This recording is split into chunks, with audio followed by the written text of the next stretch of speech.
I am Hannah, and I am a trainee solicitor with the Environment Agency. I am 15 months into a 24-month training contract, so due to finish my qualifying work experience in April 2026. I completed SQE1 in January 2023 and SQE2 in May 2023. Because I haven't come from a legal background, my background was in teaching, I felt that I needed to complete a preparatory course. So I did a full-time 1-year solicitor's training course, which was a master's degree, which helped to prepare me for the solicitor's qualifying exams, but also gave me additional unit in family law and law firm practice and dispute resolution and employment law. For me, last minute cramming isn't really an option. So for me, it was little and often. So studying and revising little and often. At the university I went to, they had great facilities. So they had mock court rooms and things like that helped to prepare for SQE2. But for SQE1, it's pretty grueling, and practice questions are vital, I think, particularly using the SRA practice questions. I use those as mocks before my exam. But any practice questions you can get hold of are really, really invaluable. And I think there are more resources available now actually around than when I completed the exams. But I would say that's definitely key. But for me, as I said, it's carving out revision time out of your day, little and often, just getting to grips with the content and then applying that to practice questions. My qualifying work experience is almost actually quite a traditional route, but I am gaining my qualifying work experience through a 2-year training contract with the Environment Agency.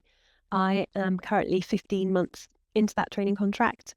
And I was very lucky in that the Environment Agency recognised the value of SQE quite early on and used that within their recruitment process. I think even when I passed the SQEs a couple of years ago, a lot of law firms hadn't necessarily got to grips yet with how they were going to introduce qualifying work experience. But again, I feel very lucky that I've had quite a rounded qualifying work experience. And I've completed speech in commercial law and flood law, and now just moving into property. So quite a rounded qualifying work experience. I am using the qualifying work experience template record that is available on the SRA website to record evidence of meeting the competencies and what I've learned and what gaps there potentially could be. And then at the end of the 2-year training contract, that will be signed off by my training contract supervisor as evidence of qualifying work experience. I know that that doesn't ultimately have to be submitted, but it's evidence that he can use. The SQEs are really grueling. It is a big time commitment. So for me, studying for the SQEs was like a full-time job. And I have 3 children, so it was trying to carve out time in my day when I could study and making sure it was little and often for me. I don't think last-minute cramming, there's too much content, I think, for last-minute cramming, especially for me.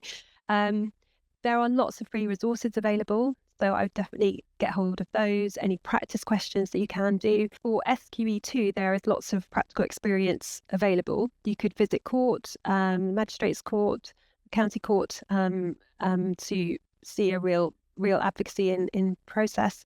There are national muting competitions available on YouTube to watch. And I know that for lots of people, getting any sort of legal work experience before qualification is really hard.